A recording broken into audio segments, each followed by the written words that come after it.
singileti farakal, jikinsa ko ina a gashi, ƙirarsa irin ta ƙarfafa, inda yake zaune daga dama kayan motsa jiki ne kala-kala. Ta cikin baƙin gilas ɗin shi ya ƙare mata kallo, jikinta ko ina rawa yake cikin da na sanin shigarta gidan. Shi kanshi ya lura da hakan sai ya ɗaura fuska ta waye ya baki izinin shigo min gida. Muka ce bata san sadda ta zube a gabansa tana kuka ba, na tuba ka yafe mu. To na ne muka tsaya, yanzu ko za mu ci gaba. Tubaki amma da sharaɗi cewa zan zamo abokinki. Kin amince ko ba kya so? Sai ta kaɗa kai. Ko baki ji ba?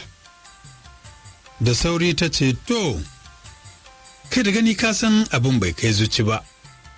A karo na biyu ya sake murmushi, da kyau ƙawata, sai mika mata hannu, da ya saurin naɗa hannayenta duka biyun a ƙirji, ya sake kusanto da hannunsa. Na ce, ƙawata, sai ta kuma ƙanƙame jiki. Yi murmushi mai sauti, me yasa kike tsorona? Bai kamata kina tsorona ba yanzu? Aboki kan iya sakar ma aboki jiki? Mai da hannunsa ya tattaki zuwa gaban firish. Na san yanzu zaki buƙaci abin sanya makoshi a daidai wannan lokacin. Na ƙoshi. Lala, ai ba abinci ba ne, kin fi kowa buƙata abu mai sanyi yanzu. Daga makaranta fa kike, ki duba ki ga irin ranar da ake zabgawa yau mana. Ya faɗa yana ƙoƙarin dire mata lemo a gabanta. Ya ɗauki kofi na gilas ya miƙa mata.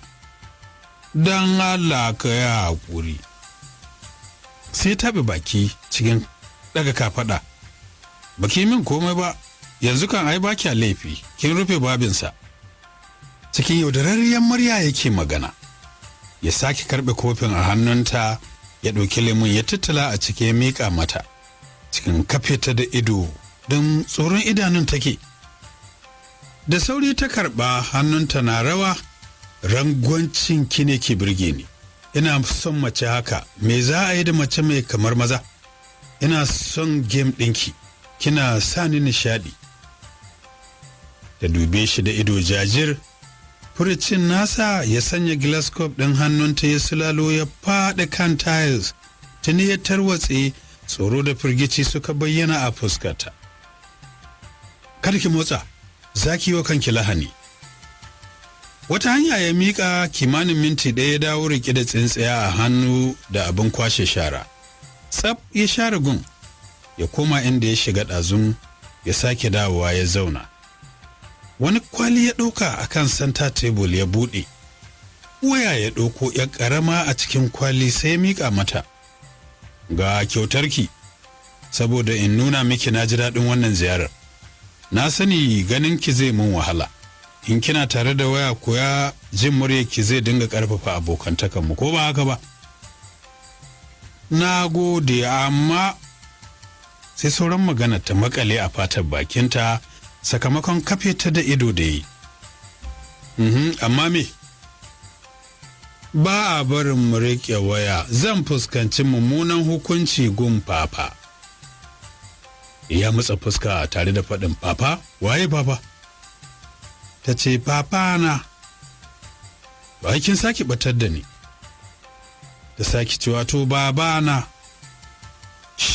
Ya ɗora yatsansa a kan leɓensa cikin murya ƙasa-ƙasa. Ki fa 'yar zamani ce, ki duk yadda za ki yi ki ɓoye sirrin ki dangane da wayar.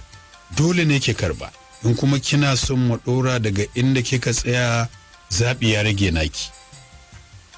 Ƙarar wayarsa ta katse shi, ya ɗauka ya latsa kore tare da duban fuskar wayar. Ya sassauta fuska, ya kare wayar a kunne. Manni, ya aka yi ne? Yi shiru, alamun manni yake sauraro. Ya zabura, me kace? Har sai da Nazma ta tsorata. Bana tare da su, bana tare da duk wani azzalumi. Maza a sake mishi asibiti.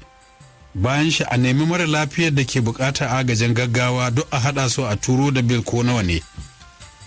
Ya ja tsaki, ya kashe wayar. Nazma ta natsu cikin tunani, tana son gasgata magana Khadija cewa mutum ne shi mai taimako da tausayi.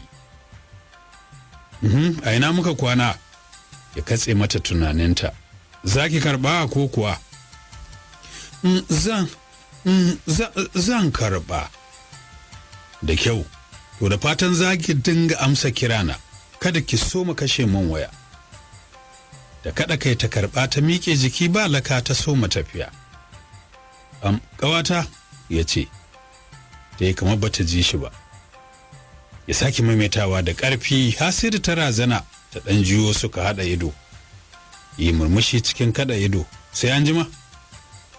Ta gyaɗa kai kurum ta fice tana waiwaye. Ji ta yi karo da wani abu a harabar gidan, sai ta ɗago kai cikin ja da baya. Idanunsa suka game, sai da numfashin Suleiman ya yi ɗan ɗaukewar wucin gadi. Ita dai bata sake bi ta kan saboda gudu ta kwasa har hijabin tana sabulowa daga kanta, ɗan kwalinta ya faɗo ƙasa, gashin tana faman reto a bayanta. Yi saurin bin bayanta. A ƙofar get ɗin yake walaniya da ido gun neman ta, sai dai bai gano ta ba. Ya dunkula hannu tare da kaiwa iska naushi. Tabbas yarinya aljana ce, kyawunta ya shahara. Ya sauke ajiyar zuciya ya koma ciki. Dan kwalinta ya gani, sai durkusa ya ɗauka ya kai hancinsa yana shinshinawa. Kamshin man gashin da take amfani da shi na ratsa hancinsa. Yi murmushi ya cilla ɗan kwalin sama ya cafe, ya kwasa da gudu zuwa matattakala. To, kawar Nasma Khadija ke ce mata, me yasa kika daɗe? Ta faɗa tana bin dukkan jikinta da kallo. Ki gaya min ya taɓa ki ne? Ta kaɗa kai. Na shiga uku, Khadija ba zai fita daga rayuwata ba, yaya zan yi? Sai ta miƙa wa Khadija handset ɗin da ya bata. Me wannan? Me kuma ya haɗa ki da waya? Cewa in riƙe a hannuna. Ta sake duban wayar. Lokaci ɗaya idanunta suka firfito. Kin kuwa san ko nawa? Naira fa 110 ake sai da wannan wayar. Bata san sa'ad da wayar ta zamo daga hannunta ba saboda firgici za ta faɗi ƙasa. Da sauri Khadija ta tare. Ji ta tana tsoron wayar ma. Ki taimake ni ki maida masa don Allah, in an ganni da ita a hannuna kashe ni za a yi. Cap dijan, wa ni? Ai in kin ganni lahira kai na aka yi, ni ma ba zan iya ba. Kowa ya ga wayan nan ya san na zama barauniya, don ban da kalar da zan riƙe wannan babban wayar. Don haka rufa ni ki saya ni, ke ma ki shirya amsar duka ta mutuwa kuwa a gun masifaffun yayyan nan naki lokacin da suka kyalla ido suka gano wayar. Shawara ta ƙarshe, ki dinga saka wayar a silent, sai an jima. To a ɗaya ɓangaren Bambi ke gawa abokinsa Suleiman, mutumin birni, yau na yi gamo da wata ɗanyar yarinya, wallahi ta gama yi. Ya zauna ya tankwashe kafafunsa. Abokina gaya min a ina ka sa mota? Taimako ta zo nema. Ya zabura, taimako kuma? Yi kware kuwa. To nawa ka bata? Yi abin da na yi niyya. To amma yaushe za ta dawo? Kai mani tambayoyin sun yawa, yarinya ce fa karama, kuma ma ai ba ta hannu ba ce. Mutumin binni ina son ta, duk abin da nake bukata a gun ya mace ta mallaka. Wallahi, ko da ba ta hannu ba ce zan aure ta don ta yi. Kaga, ni fa fita zan yi. Ka ki bani goyon baya ko to me yasa? Ni ma ban santa ba, yau na so maganinta. In na ce zan goya maka baya ina zan sake ganinta, kuma ƙarshe kada ka sake min wannan maganar, ka san ba rayuwa ta kenan ba. Kurma ne ya zuba masa ido cike da mamakin yadda ya birkice masa. Ok, naji. Ai, ni namiji ne, ɗan binni, duk inda take zan nemo ta, za kuma ta so ni. Ya watsa masa harara. In ka gama ka kullo min ƙofar. To a cikin mota yake tuki cikin zancen zuci, Manifa ya kware a bariki, duk yarinyar da ya kyalla ido, to fa duk ustazancin ta yakan sami galabar lalata ta. yana da kalamai da iya sata zuciyar duk wata budurwa. Shigarsa rayuwarta kuwa zai iya hargitsa mata lissafi. Ya shafa kai cike da ɗimbin damuwa. Ana haka wata tsohuwa tana ƙoƙarin tsallaka titi dab yake da kaɗe ta, jama'a da ke gun suka saka salati. A ruɗe ta ka birki je kake ƙuhu. Kansa ya haɗu da stiyari tukunna motar ta tsaya. Ya rintsa ido ya buɗe. Tuni jama'a sun so taruwa a gun. Sai dai daga an leƙa motar an gama mallakinta sai a ɗaga hannu, Allah ya kiyaye gaba yallaɓai. Haka ya dinga kaɗa musu kai, wasu ma sannu suke masa. Tsohuwa da ta sha da ƙyar babu lallaɓa sai hantararta da aka dinga yi, kin tsaya a hanya salon ki jaza wa bawan Allah masifa. Kafin ya bar gun sai da ya musu abin da ya saba wato ihsani, sannan ya bar gun ana faɗin Allah ya kiyaye. Ya rasa me yasa zuciyarsa ke masa zafi yau. To haka dai ya wuni cirba walwala. Wannan kenan.